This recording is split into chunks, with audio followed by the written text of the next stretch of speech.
지난주 하나님 말씀 기억나고 계십니까? 계속 시리즈로 하나님 나라에 대해서 우리가 계속해서 묵상하고 있습니다. 지난주에는 거룩한 백성을 원하시는 하나님이라는 제목으로 말씀의 은혜를 나눴죠. 우리 하나님께서는 속죄일을 선포하시기도 하시고 또 이스라엘 백성들의 여러 가지 거룩한 그러한 삶의 모습들을 제시하셨습니다. 그것의 가장 클라이막스에서는 바로 제사법에 대해서 우리들에게 말씀하시죠. 그래서 이 속죄 제사, 하나님 앞에 거룩하게 그렇게 씻김을 받고 하나님 앞에 설 수 있는 이런 제사의 그런 얘기들을 쭉 하고 계시죠. 그 제사의 가장 절정에서는 바로 누가 나오시는 것입니까? 바로 우리 구주 예수 그리스도, 우리의 앞서 희생 제물이 되어 주신 당신께서 완벽한 제물이 되어 주시고 또한 당신께서 가장 완벽한 대제사장이 되셔서 십자가에서 영원한 효력을 가진 단번의 제사를 우리를 대신해서 그렇게 드려 주심으로 말미암아서 우리 하나님의 백성들이 하나님을 만날 수 있도록 깨끗하게 정결하게 씻고 씻기어 그렇게 하나님께로 나아가도록 길을 열어주신 우리 구주 예수 그리스도, 이처럼 하나님께서는 당신의 독생하신 아드님을 우리들에게 주시기까지 그만큼 하나님의 백성인 저와 여러분들이 거룩하기를, 죄에서 멀리 떠나 하나님 앞에 거룩한 백성으로 살아가기를 원하시고 계신다는 사실 다시 한번 더 기억하시고 그렇게 살아가는 저와 여러분 되었으면 좋겠습니다. 자, 오늘은 민수기 10장 11절에서 12절, 33절에서 36절을 통해서 하나님 나라 백성의 행진이라는 제목으로 은혜를 나누겠습니다. 잠시 베트남 여행의 가이드의 영상이 있는데 제가 한번 찾아서 한번 편집을 한번 해보았습니다. 한번 띄워보실까요? 네, 아시잖아요. 요즘은 한국 사람들이 겁나게 많이 와서 가이드 좀 부족합니다. 그래서 이렇게 같이 하겠습니다. 괜찮으시겠습니까? 네, 감사합니다. 네, 인사부터 하겠습니다. 네, 저는 뚜안이라고 합니다. 뚜안. 네, 한국 이름은 박보검입니다. 네, 밀양박 씨입니다. 파는 양파입니다. 네, 쪽파도 아니고 대파도 아니고 무한 양파. 밀양박 씨. 몇 대 손이세요? 저도 몰라요. 네, 짝퉁이라 좀 민망합니다. 만나서 반갑습니다. 네, 감사합니다. 네, 지금부터 왕궁에 대해 설명드리겠습니다. 여기는 베트남에서 제일 마지막 왕조의 왕궁입니다. 예, 여러분들 여행 가보셨습니까? 여행 많이 가보셨죠? 여행 가실 때 단체 여행 가보셨습니까? 예, 단체 여행 가시면 저렇게 여행 뭐가 붙습니까? 가이드가 붙습니다. 그렇게 이렇게 재미난 가이드가 붙으면 여행이 즐겁고 순조롭죠. 그래서 이 가이드가 단체 여행객들을 안내하고 인도하면서 이렇게 우리들을 이끌어 줍니다. 그런데 우리가 이 여행 가이드와 내가 뭔가 이 가이드 안내하는 그 속도 부분이 좀 중요한 부분인 것 같아요. 가이드가 내가 이렇게 받아들인 것보다 좀 천천히 늦게 하면 조금 답답하잖아요. 그래, 빨리 조금 진행을 빨리빨리 좀 해주셨으면 좋겠는데 가이드가 좀 너무 천천히 진행을 하면 내가 먼저 또 가이드에 앞서가지고 뭐 기웃기웃 딴 데도 안 가보기도 하고 이렇게 딴짓도 하기도 하고, 아니면 또 어떤 가이드는 또 속도가 너무 빠른 가이드가 있기도 해요. 그러면 너무 속도가 또 빠르면 나는 지금 여기 구경도 다 못했는데 그 가이드 따라서 막 가야 되는 그런 경험들 한번 해보셨습니까? 안 해보셨나요? 예. 그래서 이렇게 가이드를 잘 만나면 여행이 정말 순조롭고 여행이 정말 재미나기도 하고 또 여행에서 많은 것들을 건질 수가 있을 것입니다. 이스라엘 백성들도 마찬가지입니다. 그들은 하나님의 인도하심을 따라서 출애굽하여서 시내산에 도착했고 여기서 율법과 성막을 선물 받았습니다. 대략 10개월하고도 19일가량을 머물렀는데 이제 본격적으로 약속의 땅을 향해서 진행하게 되는 것이죠. 그러나 약속의 땅은 이 이스라엘 백성들이 가봤을까요? 못 가봤을까요? 못 가봤어요. 처음 가보는 것입니다. 자, 그렇다면 처음 가보는 곳에 가면 뭐가 필요할까요? 가이드가 필요하죠. 예, 맞습니다. 이렇게 아까 우리가 영상에서 봤던 이런 뚜란이라고 하는 이런 참 재미난 가이드, 잘 안내해주는 가이드를 만나면 참 좋겠는데, 이 이스라엘 백성들도 약속의 땅에 처음 가보기 때문에 가이드가 필요한데, 그러면 이 이스라엘 백성들이 약속의 땅에 들어갈 때의 가이드는 누굴까요? 놀랍게도 우리 하나님이십니다. 하나님께서 우리의 가이드가 되어 주셨다는 것이죠. 자, 그렇다면 하나님께서는 우리 이스라엘 백성들, 오늘 살아가는 우리 하나님의 백성들을 어떻게 가이드해 주시는 것일까요? 첫 번째로 한번 따라할까요? 구름 기둥과 불 기둥으로 인도하십니다. 뭐로 인도하신다고요? 구름 기둥과 불 기둥으로. 예, 바람은 눈에 보입니까? 안 보입니까? 보이지 않죠. 그렇지만 바람이 있다는 것을 우리가 어떻게 알 수 있죠? 그 바람에 의하여서 흔들리는 나뭇가지라든지 파리, 뭐 꽃잎들, 아니면 뭐 우리 태극기 같은 게 이렇게 바람에 날리면, 예, 그러면 아, 바람이 지금 부는가 보다, 바람을 알아챌 수가 있습니다. 하나님도 마찬가지입니다. 우리 하나님은 영이시기 때문에 우리 눈에 보이십니까? 안 보이십니까? 보이지 않으시죠. 그래서 우리 하나님께서는 우리 인생의 연약함을 아시고 우리가 보이지 아니하면 없다고 생각할 수 있기 때문에 하나님께서는 보이지 아니하시지만 보이도록 우리 가운데 역사해 주셨다는 것이죠. 그것이 바로 무엇이다? 이스라엘 백성들에게는 낮에는 구름 기둥, 밤에는 불 기둥으로 그렇게 하나님께서는 보이게 나타나 주셨다는 것입니다. 민수기 10장 11절에서 12절에 보면, 둘째 해 둘째 달 스무날에 구름이 증거의 장막에서 떠오르매 이스라엘 자손이 시내 광야에서 출발하여 자기 길을 가더니 바란 광야에 구름이 머무니라. 아멘. 그렇습니다. 하나님께서는 낮에는, 아하, 센스가 좀 없으시네요. 예, 자, 낮에는 구름 기둥, 밤에는 불기둥으로 이스라엘 백성들을 인도하셨지요. 여기서 우리가 읽었던 본문에서는 구름만 등장하지만 전에 오순절 성령 강림 하셨을 때 우리 하나님의 임재가 어떤 것으로 나타난다고 같이 말씀 나눴죠? 불로 나타난다는 거 기억나십니까? 예, 불기둥으로서 임재하신다는 것을 설명드렸습니다. 하나님께서 불기둥으로 임재하시긴 하시는데 낮에는 태양광이 너무 밝기 때문에 그 불에 의하여서 나는 수증기라든지 연기가 구름처럼 이렇게 피어 올라가지고 구름 기둥으로 보이는 거고, 밤에는 어두우니까 그 안에 있는 불기둥이 우리 눈에 보였던 것이죠. 그래서 밤에는 불기둥이다. 출애굽기 40장 38절에 보면 낮에는 여호와의 구름이 성막 위에 있고 밤에는 불이 그 구름 가운데 있음을 이스라엘의 온 족속이 그 모든 행진하는 길에서 그들의 눈으로 보았더라. 아멘. 특히 이 구름 기둥과 불 기둥은 어디에 임하셨냐면 성막 위에 임하셨어요. 성막은 백성들의 진영 중심에 있었기에 백성들은 언제 어디서나 이 성막 위에 임하시는 피어오르는 낮에는 구름 기둥, 밤에는 그 불 기둥을 통하여서 하나님께서 우리 가운데 함께 해주시는구나, 하나님께서 우리 인생들을 가이드하고 인도하고 계시는구나를 볼 수 있었던 것입니다. 이처럼 하나님께서는 구름 기둥과 불 기둥으로 하나님의 백성들과 함께 하시면서 하나님의 백성을 인도해 주신 줄로 믿습니다. 오늘날에도 성령님의 불이 모든 성도님들에게 임하였고 우리 예수님께서 또한 성령님께서 우리 안에 장막을 펴시고 우리를 당신의 성전으로 삼아 주셨습니다. 고린도전서 3장 16절에 보면 너희는 너희가 하나님의 성전인 것과 하나님의 성령이 너희 안에 계시는 것을 알지 못하느냐. 아멘. 우리와 함께 해주시는 우리 예수님 붙드시고 말씀과 기도로 따라가시는 우리가 되기를 축복합니다. 두 번째로 하나님께서는 어떻게 가이드해 주실까요? 자, 한번 따라하겠습니다. 질서와 순종으로 인도하십니다. 아까 하나님께서는 어떻게 인도하신다고요? 구름 기둥과 불 기둥으로 우리와 함께 하시는 그 모습으로 인도하시는 것이고, 또 두 번째는 이제 어떻게 하신다고요? 질서와 순종으로 인도하신다는 겁니다. 가족끼리 친구들끼리 캠핑 가보셨습니까? 캠핑?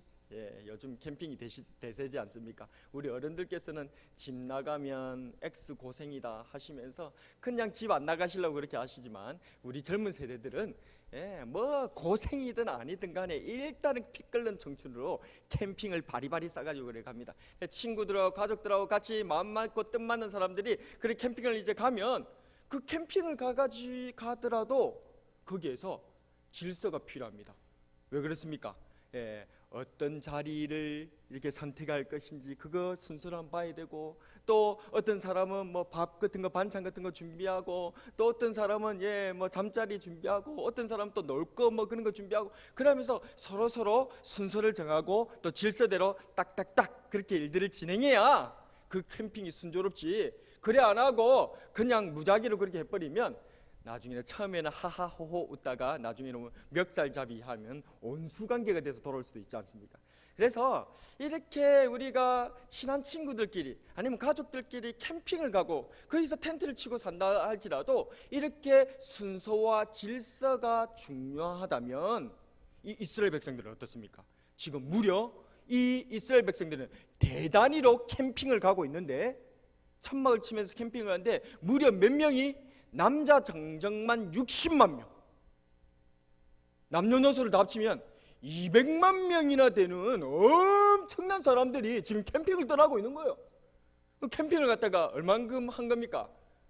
자기네들은 짧으면 8일 정도 캠핑을 할 줄 알았고, 뭐 길어도 한 1년이면 캠핑이 끝날 줄 알았는데 무려 40년 동안을 캠핑을 하는 그러한 이 이스라엘 백성들이 광야 캠핑을 하면서 요때 그들에게 풀렸던 것이 뭐다? 바로 이 순서, 질서를 잘 지키는 것이 필요했다는 것입니다. 민수기 10장 13절에 보면 이와 같이 그들이 여호와께서 모세에게 명령하신 것을 따라 행진하기를 시작하였는데, 이스라엘 백성들이, 하나님의 백성들이 행진할 때에 하나님의 말씀에 따른 이 질서에 따라서 일들을 진행하게 되어졌다는 것입니다. 이스라엘 백성은 가나안 땅을 향해 행진할 때에 하나님께서 정해주신 순서와 질서를 따라서 행진하였습니다. 맨 먼저는 언약궤, 하나님의 언약궤가 나아갔고요. 그 뒤를 유다 자손과 그 진영에 속한 이사갈과 스불론 지파가 맡았고, 그 뒤를 이어서 르우벤 자손과 그 진영의 군기에 속한 시몬과 갓 지파가 출발했고요. 또 다음으로는 에브라임 자손과 그 진영의 군기에 속한 므낫세와 베냐민 지파가 뒤따랐고, 마지막으로는 단 자손과 그 진영의 군기에 속한 아셀과 납달리 지파가 맡았던 것이죠. 이렇게 이스라엘 백성은 하나님께서 모세 선생님에게 명령하신 대로 질서에 따라, 철저하게 순서에 따라서 그대로 순종해 나갔다는 것입니다. 하나님께서는 질서의 하나님이십니다. 고린도전서 14장 33절과 40절을 보면 제가 읽어드리겠습니다. 하나님은 무질서의 하나님이 아니시오 오직 합평의 하나님이시니라. 모든 성도가 교회에서 함같이 모든 것을 품위 있게 하고 질서 있게 하라. 아멘. 말씀 속에서 질서를 명령하신 하나님께 우리는 순종으로 화답해야 합니다. 실제로 이스라엘 백성은 질서에 순종해서 그대로 행진을 하였습니다. 구름이 떠오르면 순종하여서 행군을 출발했고요. 구름이 멈추면 순종하여서 그 자리에 텐트를 치고 정박했습니다. 에스겔 1장에 보면 재미난 기록들이 있습니다. 거기에는 하나님께서 타시는 천사 수레에 대한 자세한 묘사가 기록되어 있거든요. 네 천사가 하나님의 영을 떠받치고 또 그 네 천사는 각각 하나하나 수레바퀴가 이렇게 있어요. 그래서 이게 하나님이 타시는 천사 수레예요. 그런데 어쨌든 이 하나님의 영이 위에 있고 그 아래에 네 천사가 이렇게 있는데, 그 네 천사는 각각 바퀴가 하나씩 이렇게 있다 그 말입니다. 그런데 여기에 보게 되어지면 계속 반복해서 하나님의 영이 움직이면 이 천사들이 그 영에 따라 그대로 움직이고, 또한 수레바퀴도 그대로 움직인다라는 말을 계속해서 반복합니다. 3번을 반복을 하고 있는데 제가 한번 읽어드리도록 하겠습니다. 에스겔 1장 12절과 19절에서 21절입니다. 영이, 여기서 말한 영은 하나님의 영, 성령님을 얘기하는 겁니다. 영이 어떤 쪽으로 가면 그 생물들도 그대로 가되 돌이키지 아니하고 일제히 앞으로 곧게 행하며, 20절에 영이 어떤 쪽으로 가면 생물들도 영이 가려 하는 곳으로 가고 바퀴들도 그 곁에서 들리니 이는 생물의 영이 그 바퀴들 가운데 있음이니라. 여기서 말하는 생물은 천사들 얘기하고 있는 겁니다. 그들이 가면 이들도 가고 그들이 서면 이들도 서고 그들이 땅에서 들릴 때에는 이들도 그 곁에서 들리니 이는 생물의 영이 그 바퀴들 가운데 있음이더라. 아멘. 이게 지금 무엇을 얘기하고 있습니까? 하나님의 영이 가시는 대로 그 천사들과 각 바퀴와 그 모든 부속들이 철저하게 순종하고 있다. 하나님의 말씀대로, 하나님의 의지대로 그대로 순종하여서 그대로 따른다라는 것을 말씀하고 있다는 것입니다. 그렇습니다. 이것은 하나님의 말씀에 철저히 질서 있게 순종하는 모습을 우리들에게 보여주고 있는 것입니다. 하나님의 말씀 앞에서 질서 있게 순종하시는 저와 여러분 되기를 축복합니다. 하나님께서는 어떻게 우리 인생을 가이드해 주시는 것일까요? 마지막으로 한번 따라하겠습니다. 언약궤로 가장 앞장서서 인도하십니다. 첫 번째는 구름과 불기둥으로 그렇게 인도하시고 또 질서와 순종으로 인도하시는 우리 하나님께서는 이제 또 어떻게 하신다고요? 바로 언약궤로 우리의 가장 앞장서서 인도하시는 분이 우리 하나님이시라는 사실을 믿으시기를 바랍니다. 여러분, 척후병이라고 들어보셨습니까? 척후병은 적의 형편이나 지형 따위를 정찰하고 탐색하는 임무를 맡은 병사를 말합니다. 전쟁에서 사전 정보를 입수하는 척후병은 너무나도 중요합니다. 척후병은 본진에 앞서서 이동 경로들을 미리 확인을 합니다. 적군이 혹시 우리 이동 경로 중에 매복하고 있는지, 아니면 지형이 이게 험한 지형인지, 우리 군사들이 갈 수 있는 지형인지, 아니면 못 가는 지형인지, 혹시나 공격을 당한다면 어느 쪽 지형으로 피하는 것이 좋고 우리가 또 싸우기에 유리한 지형은 어느 쪽에 있는지, 그런 것들을 이 척후병들이 미리 파악한다는 것이죠. 우리 군의 야영 장소, 어디에다가 야영 장소를 정해야 안전하게 우리가 보호될 수 있는지, 그런 것들을 미리 가서 파악하는 임무를 가진 병사가 척후병이다, 그 말입니다. 이스라엘 백성들의 행진에서도 척후병이 있었습니다. 누구실까요? 누굴까요? 우리 하나님이십니다. 놀랍게도 우리 하나님께서 친히 이스라엘 백성, 하나님의 백성, 하나님의 자녀들을 위해서 척후병이 되어 주셨다는 것입니다. 민수기 10장 33절에서 36절, 우리 오늘 읽었던 본문이니까 같이 한번 읽어보도록 하겠습니다. 시작. 그들이 여호와의 산에서 떠나 3일길을 갈 때에 여호와의 언약궤가 그 3일길에 앞서가며 그들의 쉴 곳을 찾았고, 그들이 진영을 떠날 때에 낮에는 여호와의 구름이 그 위에 덮였었더라. 걔가 떠날 때에는 모세가 말하되 여호와여 일어나사 주의 대적들을 흩으시고 주를 미워하는 자가 주 앞에서 도망하게 하소서 하였고, 걔가 쉴 때에는 말하되 여호와여 이스라엘 종족들에게로 돌아오소서 하였더라. 아멘. 이스라엘 백성들이 행진할 때에 모세 선생님이 외치는 겁니다. 여호와여 일어나소서. 이렇게 기도하는 마음으로 하나님 앞에 그렇게 외치면 우리 여호와 하나님께서 먼저 앞장서서 3일 길을 더 앞장서 나가가지고 이스라엘 백성들이 어디로 가야 되는지를 미리 다 살펴주시고 그 길을 평탄케 만들어 주신다는 것입니다. 또한 행진을 멈출 때에 다시 모세 선생님이 기도하는 마음으로 외치죠. 여호와여 이제 돌아오소서. 이렇게 하면 이제 하나님께서 그 얘기를 또 들어주시면서 또 돌아오셔서 이스라엘 백성들과 함께 해주시고 보여주시는, 마치 아버지가 아침에 일어나서 자식들을 위해서, 가정을 위해서 일터를 향해서 가고 열심히 돈 벌러 가고 거기서 열심히 일하려고 그래 나갔다가 또다시 밤이 되어 저녁이 되어지면 다시 돌아와가지고 가족을 돌보고 가족을 또 사랑하면서 그렇게 이끌어주는 그런 모습과 같이 우리 하나님께서 아버지가 되셔서 오늘 성경의 그런 이미지에는 척후병과 같은 이미지로 그렇게 앞장서서 먼저 나아가서 길들을 사랑하게 봐주시고 다시 돌아와서 함께 해주시는 분이 우리 하나님이시라는 사실을 믿으시기를 바랍니다. 이것은 언약궤가 가장 앞에서 행진하는 모습에서 또한 우리는 알 수가 있습니다. 언약궤는 하나님께서 좌정에 계시는 하나님의 왕자와 같은 것입니다. 킹제임스 버전이라든지 아니면 70인역 거기에 보게 되어지면 이 언약궤의 뚜껑을 시은좌라고 한다라고 그렇게 표현하고 있습니다. 시은좌, 베풀 시자에다가 은혜 은자에다가 의자, 왕자, 의자 좌자.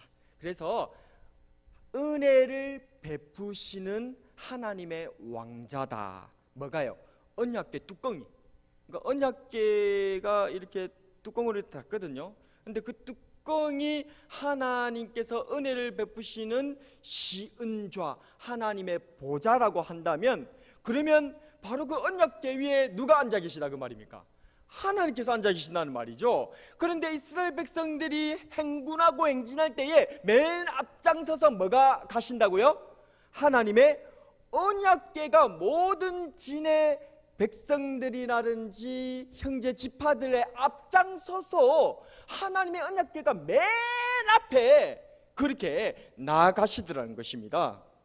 이것은 바로 무엇을 얘기하고 있습니까? 세상의 왕들이 군령의 후미에서 지휘하거나 심지어는 자신은 출전도 하지 않은 채 편안하게 왕궁에 앉아가지고 군사들의 보고나 받고 있는 반면, 우리의 왕이신 하나님께서는 당신께서 친히 먼저 출정하시고 앞장서서 그 모든 대적들과 싸우고 나가시더라는 것입니다.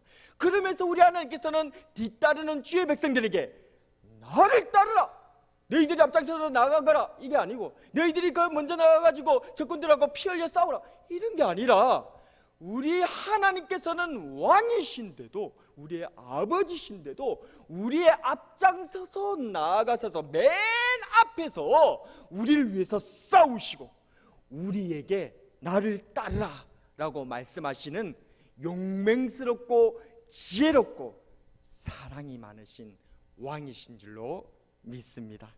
얼마나 좋습니까? 우리 하나님이 이런 분이세요.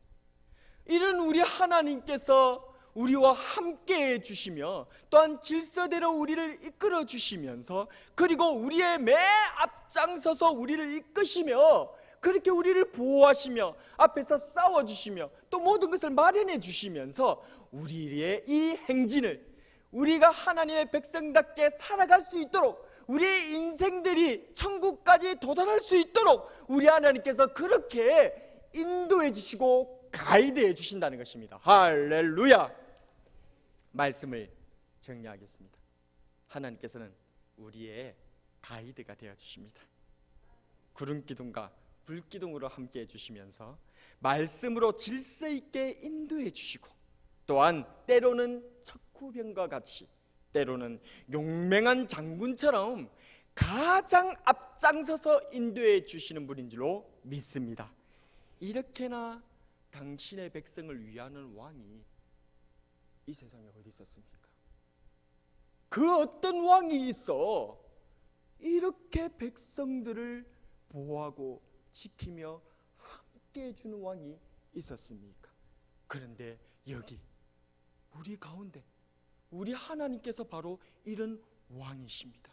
그리고 그 왕이신 하나님께서는 우리와 영원토록 함께 해주시라 약속하시며 우리 가운데 찾아와 주셨으니 바로 임마누엘, 우리 구주 예수 그리스도께서 지금 저와 여러분들과 함께 하시는 이 자리에도 함께 해주시는 우리의 진정한 왕, 우리의 안내자가 되어주시는 인도자가 되시는 왕이신 줄로 믿습니다.